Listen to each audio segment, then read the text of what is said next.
가정의 달 5월이 시작되는 지난 1일 30대 남매가 아버지를 살해하고 재산을 가로채려고 서로 모의하면서 시도했던 일이 있었죠. 우리 사회에 또 하나의 충격을 주는 그러한 사건이었습니다. 아들은 전자충격기, 가스 분무기를 통해서 아버지를 제압하고, 딸은 아버지에게 농약을 먹여서 마치 자살한 것처럼 꾸미려고 했다는 것입니다.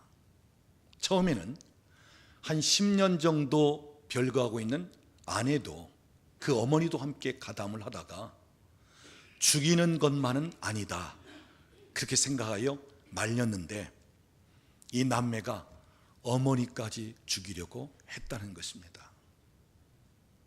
여러분, 돈 4억이 무엇인데 그 돈 4억 아버지 재산 챙기려고 남매가 모의하여 아버지 죽이려고.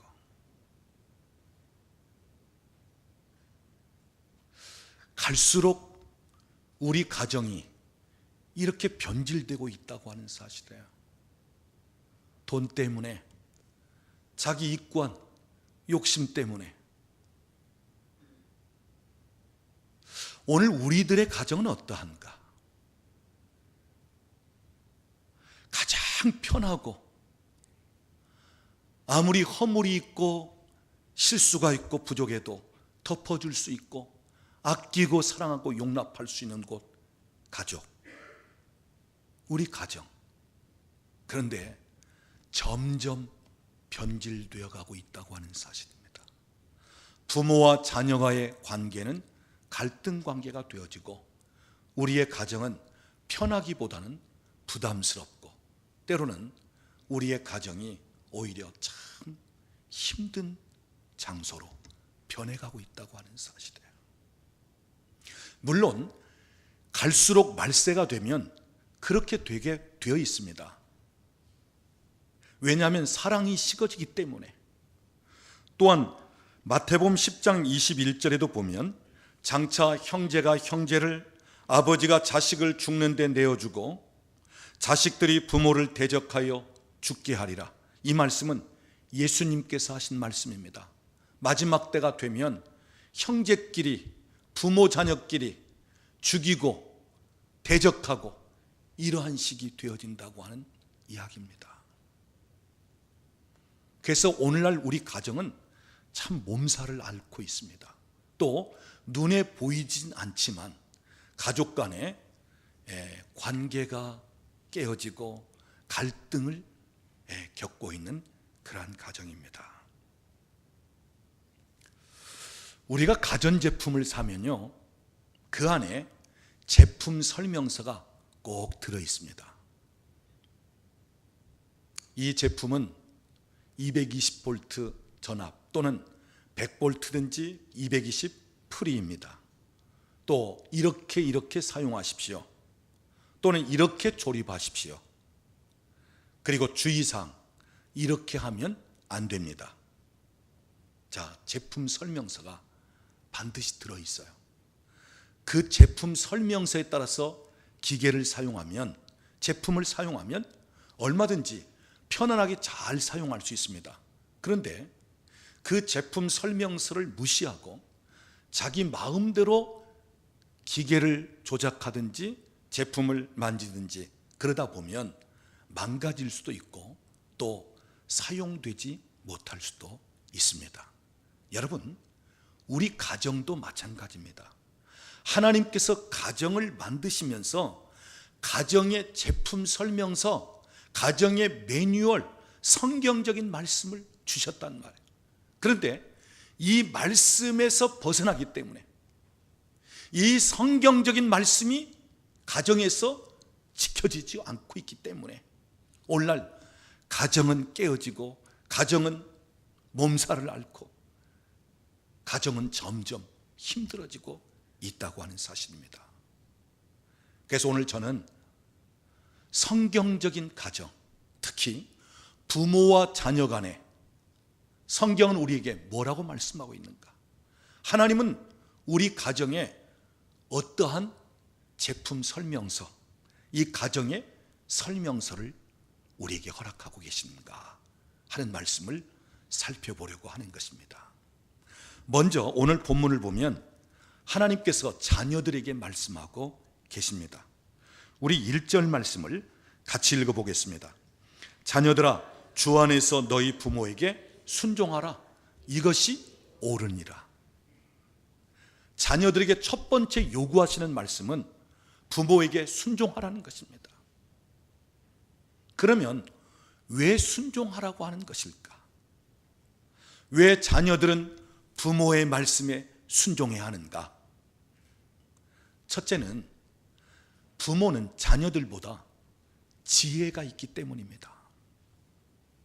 혹시 부모님들이 배우진 못했다 할지라도, 지식은 좀 부족하다 할지라도 지혜가 있습니다. 삶을 살아오면서, 인생을 살면서, 때로는 험난한 시기를 보내면서, 때로는 많은 사람 틈바구니에 헤쳐나가면서 나름대로 배운 지혜가 있어요. 경험되어진 지혜가 있습니다. 그래서 자녀들이 부모의 말에 순종하면, 부모 말을 들으면 유익이 되는 거예요. 손해보는 일이 없다는 것입니다.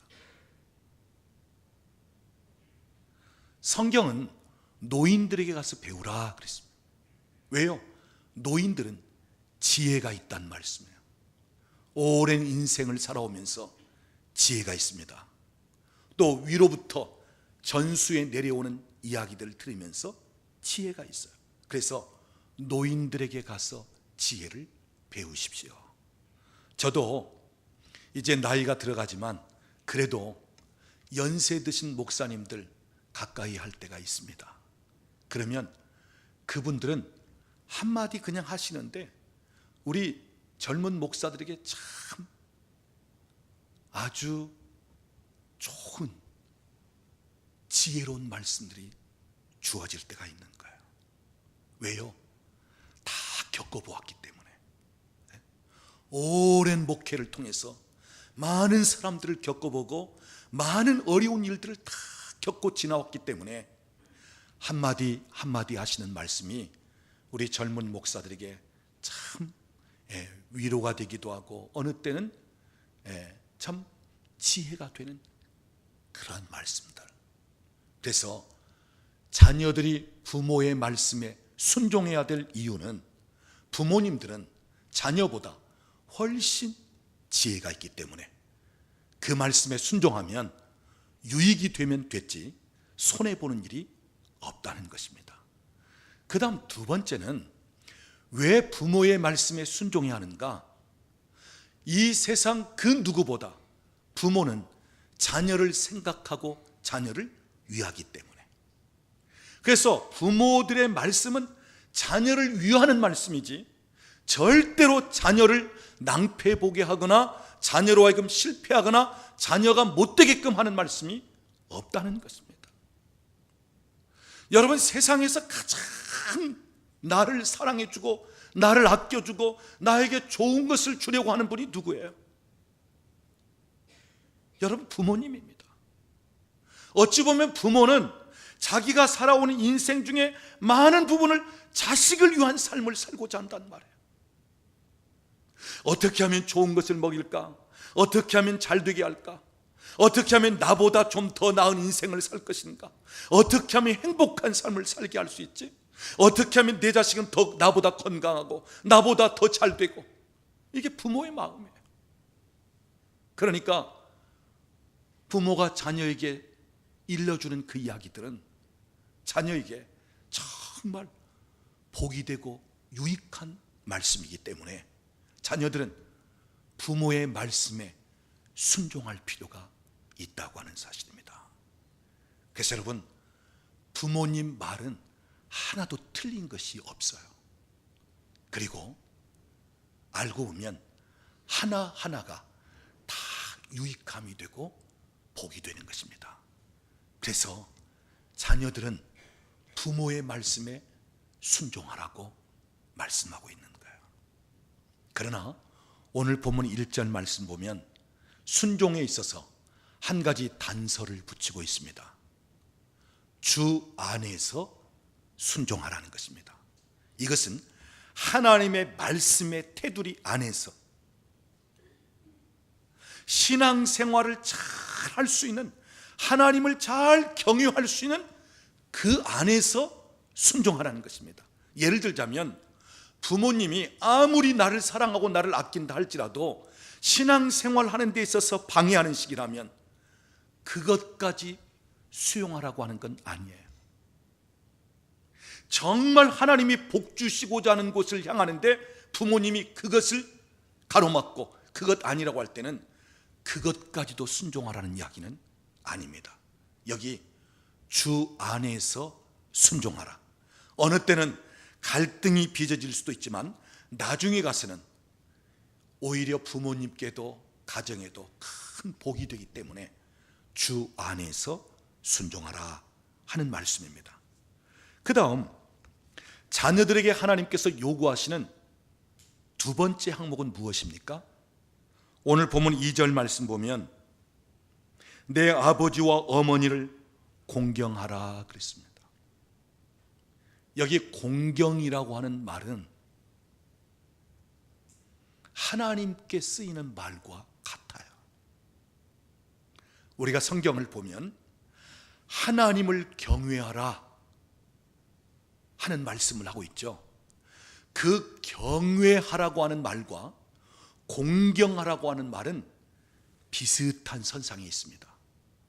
그러니까 하나님보다 훨씬 낮은 부모님이지만 자식으로서는 부모님을 대할 때 어떻게 해요? 하나님처럼 하나님과 동일선상에 둘 정도로 부모님을 존귀하게 여기라는 말씀이에요. 하나님을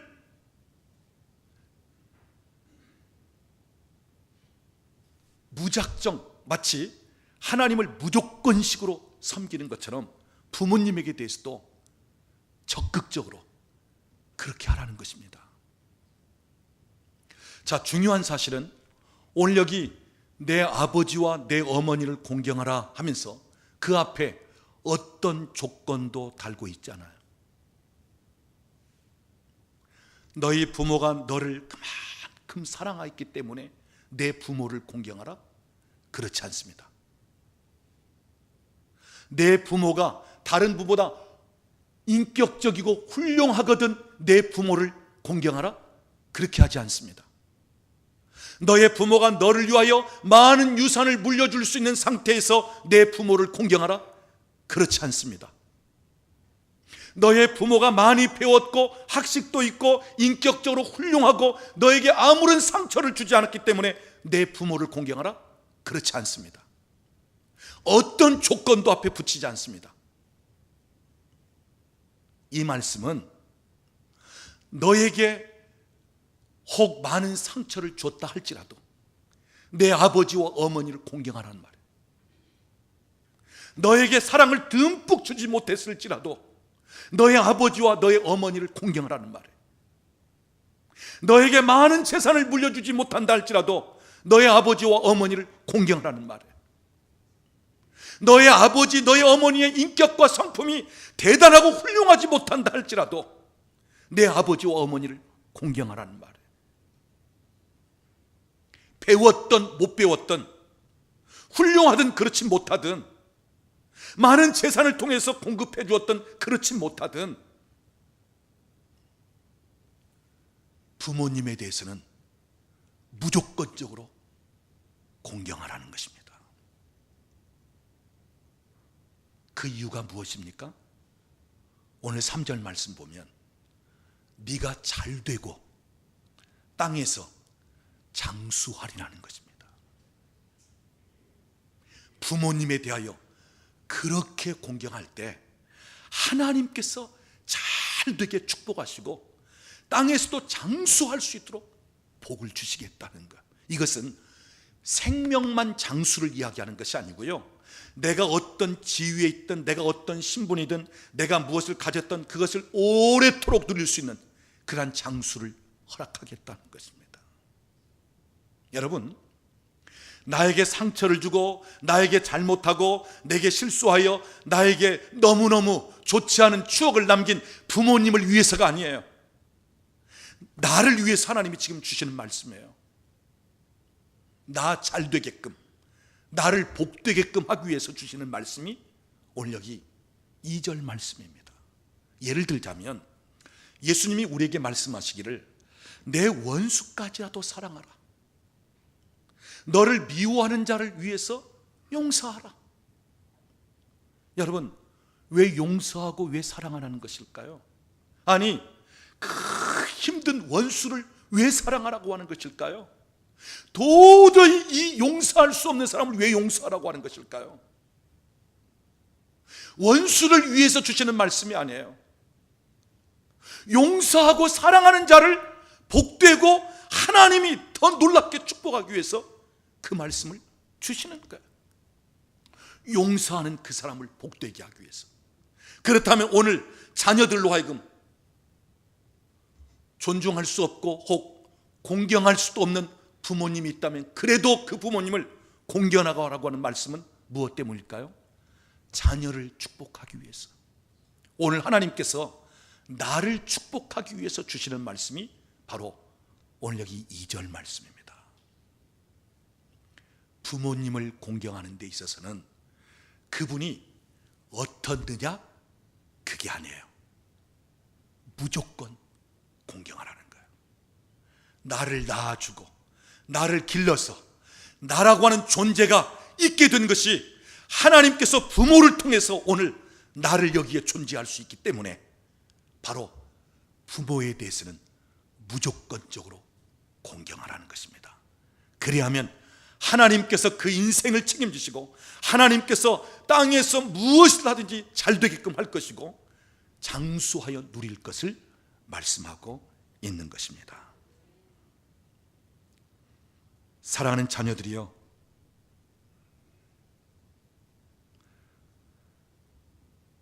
부모님 혹시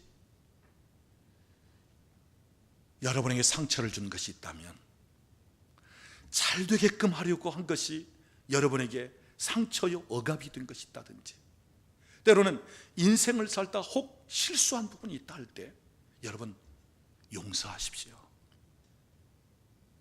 그리고 오늘 나라고 하는 존재가 우리 부모님 때문에 이와 같이 존재하는구나 하면서 감사하십시오.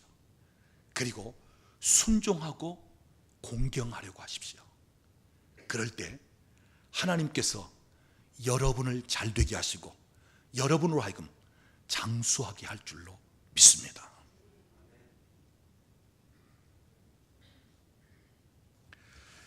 그 다음 우리 부모님들에게 주시는 말씀입니다. 우리 4절 말씀 한 번 더 같이 읽어보겠습니다. 또 아비들아, 너희 자녀를 노엽게 하지 말고 오직 주의 교훈과 훈계로 양육하라. 자, 자녀들에게 주시는 말씀이 있는가 하면 부모에게 주시는 말씀이 있는데, 오늘 우리가 같이 읽은 4절 말씀 보면 아비들아 그랬습니다. 여기 어머니는 빠져 있어요. 아니, 아비들아, 어미들아 이렇게 해야 되지 않습니까? 또는 부모들아 이렇게 얘기해야 되는데, 오늘 여기 누구만 부르고 있어요? 아버지만 부르고 있어요. 여러분, 무엇 때문인지 생각 안 해보셨나요? 성경 수없이 많이 보셨을 텐데, 신앙생활 한 분들은 5월달이면 가정설교할 때 수없이 성경 보는 말씀인데, 아니 왜 아버지만 부를까? 아니 여기 왜 어머니는 빠져 있어? 여러분, 여기 왜 하나님께서 아버지만 부를까요? 그 이유가 무엇이겠습니까? 전 두 가지를 얘기합니다. 첫째는 아버지가 그만큼 중요하기 때문에 하나님께서 아버지를 부르는 거예요. 여러분, 한 가정의 가장은 그냥 되어지는 것이 아닙니다. 그 가정을 책임지는 자요, 그 가정을 이끌어가는 자고, 그 가정을 보호하고 그 가정을 대표하는 자가 가장입니다. 그래서 여러분, 아버지의 성격, 아버지의 인품, 아버지의 어떤 행동, 아버지의 가치관, 이것이 그 가정을 다 영향을 주게 되어 있어요. 크리스찬 가정이라면 아버지의 신앙관이 그 가정의 어떤 신앙의 환경을 만들어 놓는 거예요. 오늘 우리 가정에서 한 가지 개념을 바꾸어야 할 게 있습니다. 특히 우리 아버지들이 좀 바꾸어야 할 게 있어요. 가정은 아버지는 아들을 낳고 어머니는 자녀를 양육한다. 그래서 아버지는 그냥 낳아놓기만 하면 키우는 건 엄마가 키우지. 아버지는 밖에 나가서 일해서 돈 벌어다 주면 나머지는 집에서 아내가 하지. 여러분, 우리 아버지들 밖에 나가서 돈 버는 거 쉽지 않아요. 직장 생활하든지 사업을 하든지. 그래서 많은 분들이 밖에 나가서 돈 벌어다 주면 남편으로서, 아버지로서 사명 끝인 줄 알아요. 자녀들에게 필요한 거 공급하면 아버지로서 할 일 다 했다고 생각을 할 수 있는 거예요. 그런데 아니요. 아버지는 그 이상의 책임이 있습니다. 돈 벌어주는 것만이 아니에요. 자녀에게 필요한 거 공급해 주는 정도만이 아니에요. 아버지는 그 가정을 전체적으로 책임져야 할 필요성이 있다는 거예요. 그래서 아버지는 아내와의 관계, 자녀와의 관계,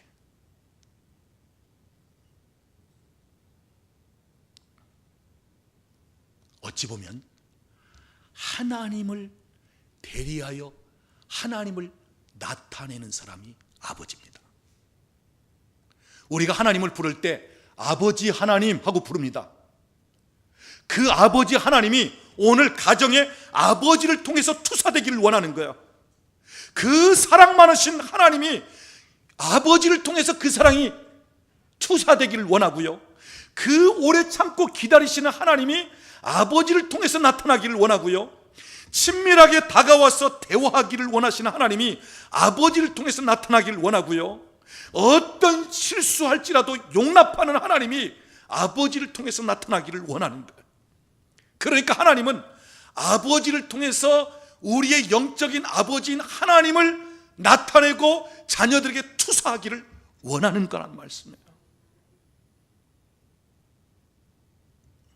그러니까 아버지가 되고자 하는 것은 참 힘든 것입니다. 특히 우리 크리스찬 가정 아버지들, 왕 같은 제사장 되기를 원하는 거예요. 그 가정을 영적 분위기로, 그 가정을 하나님과의 관계로, 그 가정을 통해서 하나님의 뜻이 이루어지고 그 가정에 하나님의 역사가 나타나고, 그래서 아버지가 그 가정을 영적으로 잘 이끌기를 원하는 것입니다.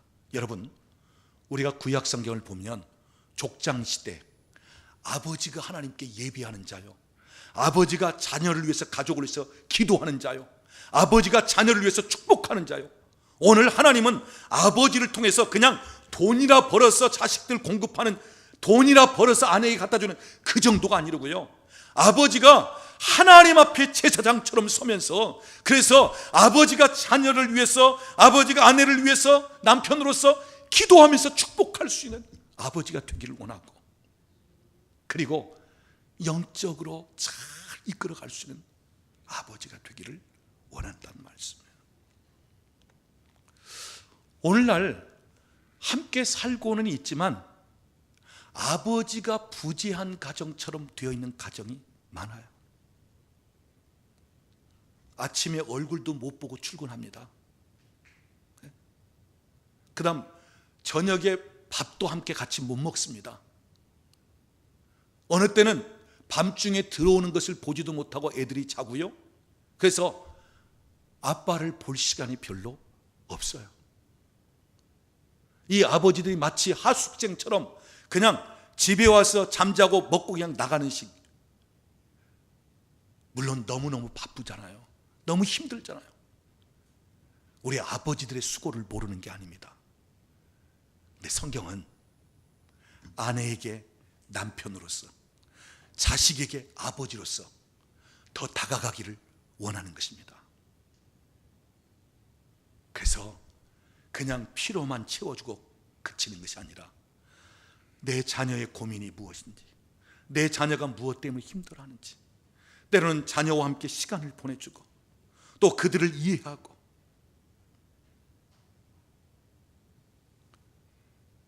그렇게 하기를 원하는 것입니다.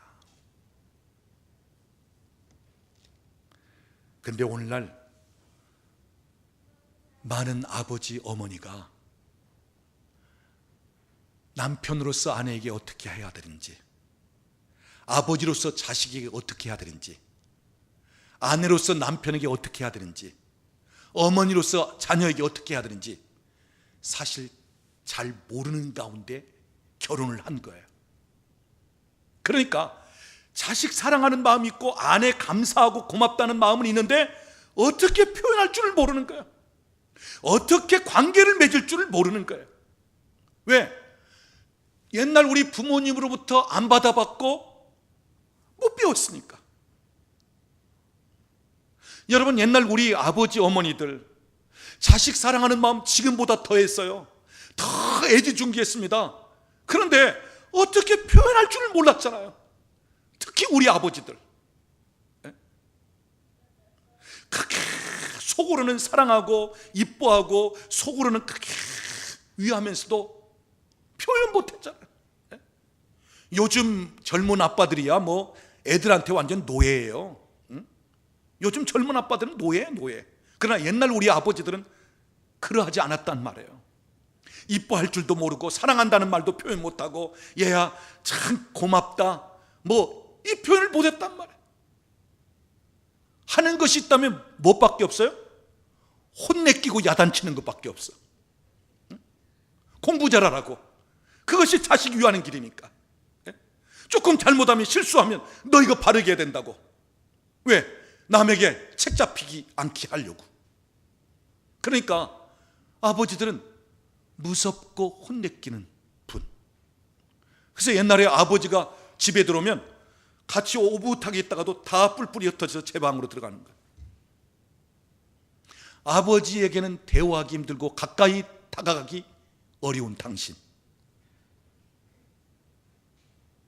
그러다 보니까 우리도 배운 게 별로 없어요. 어떻게 해야 할지를 모르는 거예요. 저는 지금 우리 교회에 청년들이 좀 많은데 결혼 예비 학교를 좀 해야 되지 않는가 하는 생각을 해요. 결혼 전에 남편이 되면 남편으로서 아내에게 어떻게 해야 되는지, 또 아버지가 되면 아버지로서 어떻게 해야 되는지, 또 우리 여성들은 결혼하면 아내로서 남편에게 어떻게 해야 되는지, 어머니가 되면 아이들에게 어떻게 해야 되는지, 이런 면을 이미 결혼 전부터 좀 뭔가 배우고 훈련이 돼야 되는데 전혀 모르는 가운데 그냥 결혼해가지고 아빠 되고 엄마 되니까, 그러니까 시행착오를 겪으면서 나중에야 깨닫고 배우게 되는 시기란 말이죠. 여러분, 여기 왜 아버지를 부릅니까? 아버지의 역할이 그만큼 중요하다는 거예요. 가정에 있어서 아버지가 너무너무 중요한 위치에 있다는 거예요. 그래서 아버지가 살면 가정은 살게 돼 있고, 아버지가 회복되면 가정은 회복되게 돼 있고, 아버지가 바뀌면 가정은 바뀌게 돼 있는데 아버지가 안 바뀌면 가정은 바뀔 수가 없단 말이에요. 너무너무 중요한 위치. 그래서 하나님은 아비를 부르는 것입니다. 아비들아. 그 다음 두 번째는 왜 아버지를 부르는 것이겠습니까? 자, 오늘 4절 말씀 다시 보십시오. 또 아비들아, 너희 자녀를 노엽게 하지 말고. 누가 자녀를 노엽게 한단 말이에요? 아버지들이 자녀를 노엽게 한단 말이에요. 어머니는 별로 노엽게 하지 않는데 아버지가 보통 노엽게 한단 말이에요. 그러니까 아비들아, 제발 부탁한다. 너희 자녀를 노엽게 하지 말라. 노엽게 하지 말라. 물론 그렇지 않은 가정도 있습니다. 그러나 대부분 보면 아버지가 자녀들을 노엽게 하는 식이 될 수 있단 말이에요. 여기 노엽게 하다라는 말은 화가 나게 만들다, 분노가 치밀어 오르게 만들다, 그런 뜻이에요. 그러니까 아버지들이 자녀들로 하여금 화나게 만드는 식이 됐고 분노가 치밀어 오게 만드는 식이 되는 경우가 있다는 얘기예요. 제발 너희 자녀들 화나게 만들지 말고 분노 치밀어 오르지 말게 하라 하는 이야기입니다. 자, 그러면 무엇 때문에 자녀들이 화가 나고 분노가 치밀어 오를까요? 여러 가지가 있지만 가장 중요한 이유는 아버지 멋대로 하려고 하니까. 가정에서 아버지 멋대로 자기가 원하는 식으로, 자기 방식으로, 자기 목표, 자기가 목적하는 대로 자식을 억압하고 자식에게 강요하니까 화가 치밀어 오르고 분노가 치밀어 오른다. 자식 잘 되게 하려고 하는 것인데 자기 스타일로, 자기 방식으로, 자기 멋대로, 자기가 목적하는 것에 따라서 자식을 자기 손아귀에 쥐고 강압적으로 하려고 하다 보니까 자녀들이 화가 나고 분노가 치밀어 오는 거예요. 왜요? 엄마는 엄마고 나는 나잖아요. 아빠는 아빠고 나는 나잖아요. 근데 왜 나를 아빠처럼 만들려고 해요? 왜 엄마처럼 만들려고 해요? 이것 때문에 화가 난다는 말씀이에요. 여러분, 우리 다 그렇게 키웠어요. 물론 근본적으로는 자식 잘 되게 하려고 그렇게 한 거예요. 그런데 보면 우리가 얼마나 아이들을 강압적이고 내가 원하는 식으로, 내가 좋아하는 식으로 그렇게 키웠는지 몰라. 저도 여기 두 아들 여기 있지만요, 저와 제 아내가 잘못했다고 사과하고 미안하다고 했어요. 왜요? 어릴 적에 목사 아들이다 보니까 어디 가든지 너는 목사 아들이야? 목사 아들. 아니, 쟤들은 목사가 아니란 말이에요. 한참 뛰놀고 개구쟁이 노릇할 때란 말이에요. 그런데 교회에서 넌 목사 아들이야, 넌 목사 아들. 예배 시간에 넌 조용.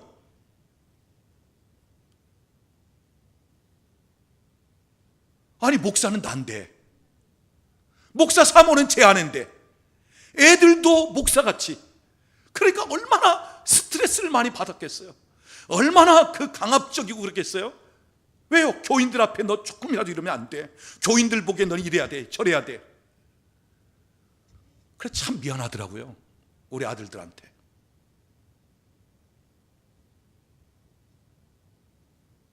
여러분, 하나님의 계획과 목적이 각각 따로 있습니다. 아버지는 아버지대로 하나님 부르심이 있고, 엄마는 엄마를 통해서 하나님 계획하시고 목적한 바가 있고, 우리 자녀들은 자녀들대로 하나님께서 주신 좋은 달란트와 하나님이 원하시는 방향이 있고 하나님께서 하시고자 하는 일들이 있어요. 그런데 우리는 내 자녀들을 나와 똑같은 식으로 만들려고 한단 말이에요. 내 방법대로 내가 원하는 식으로 만들려고 한다는 말씀이에요. 내가 못한 것을 대신하게 하면서 대리만족을 느끼려고 한단 말이에요. 저는 고등학교 졸업할 때까지 제 아버지한테 너는 나중에 판사 돼야 된다는 말을 수없이 귀에 못 박히게 들었어요. 왜? 본인이 판사 되려고 하다가 못 됐으니까. 제가 초등학교 다닐 때부터 장래희망 판사, 중학교 들어가면 또 생활기록부 작성하면 장래희망 판사, 고등학교 장래희망 판사. 왜요? 당신이 어려운 과정 환경 때문에 고등학교 졸업하다가 그만두고 본인은 화장실 가서도 영어 단어를 외울 정도로 그렇게 하는데 가정환경 너무 안 좋으니까 이제 막노동판에 나가서 일을 해서 가족을 부양해야 될 그런 가운데 있으니까 내가 못한 것을 큰아들 네가라도,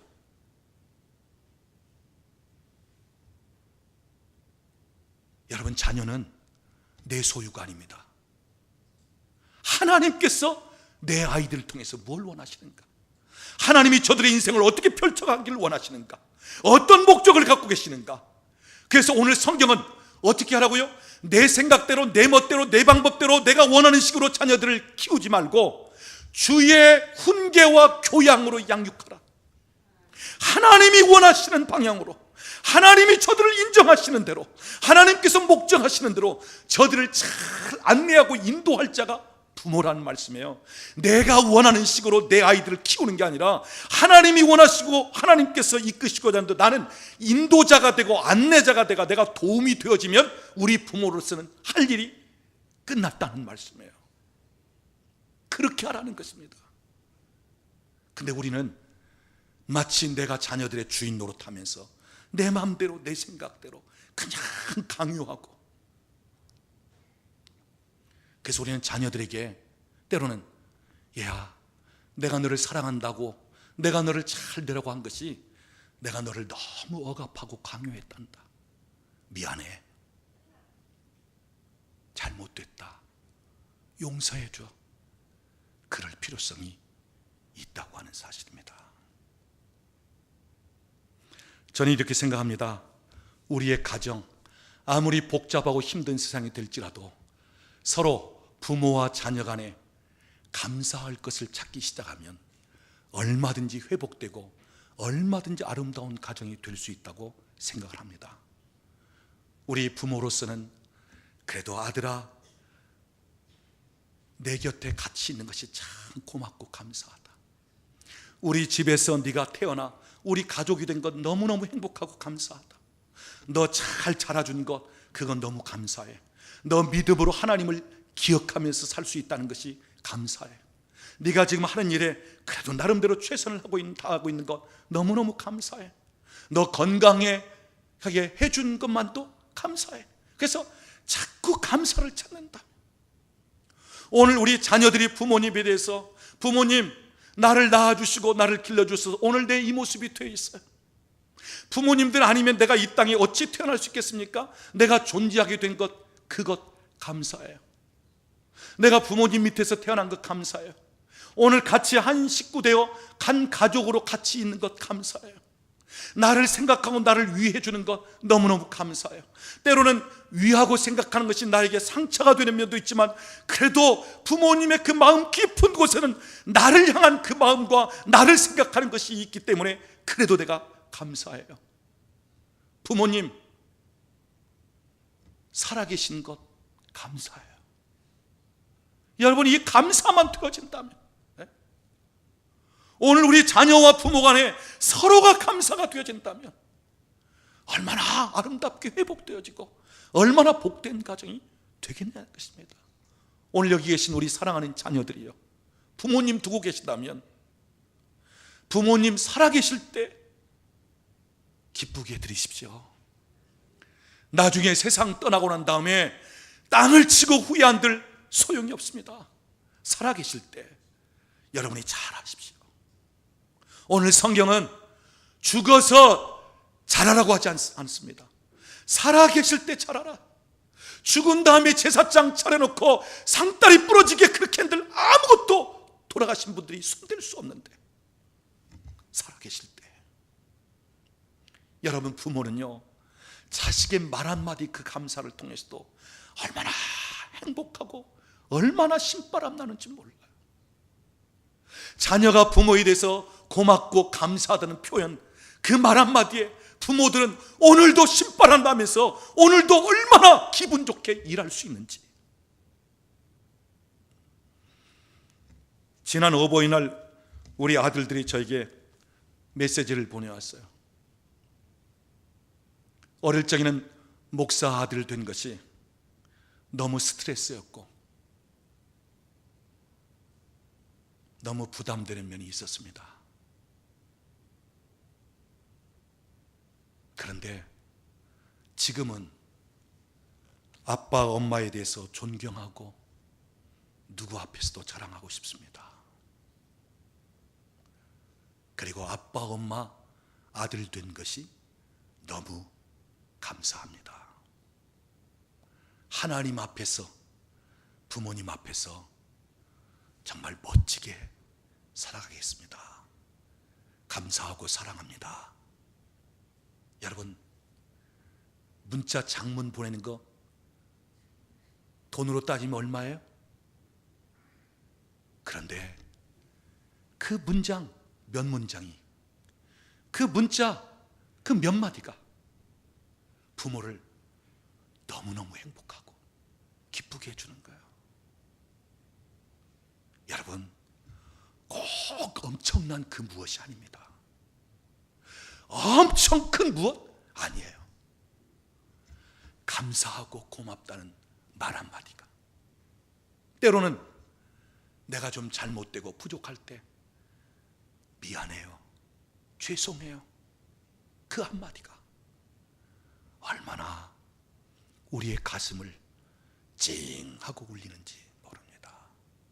사랑하는 여러분, 오늘 우리 가정 성경 말씀하는 대로 자녀들이 부모에 대해서, 부모가 자녀에 대해서, 그래서 이 마지막 때 많은 가정들의 부모와 자녀의 관계가 단절되고 형제와 형제 사이의 관계가 단절되고 그런다 할지라도, 그래도 오늘 여기 계신 여러분들의 가정만은 갈수록 더 새로워지고, 갈수록 더 관계가 회복되고, 갈수록 더 친밀해지고, 갈수록 더 살만나고, 갈수록 더 행복하고, 갈수록 더 감사가 넘치고, 그래서 기쁨이 넘치는 그런 복된 가정이 될 수 있기를 바랍니다.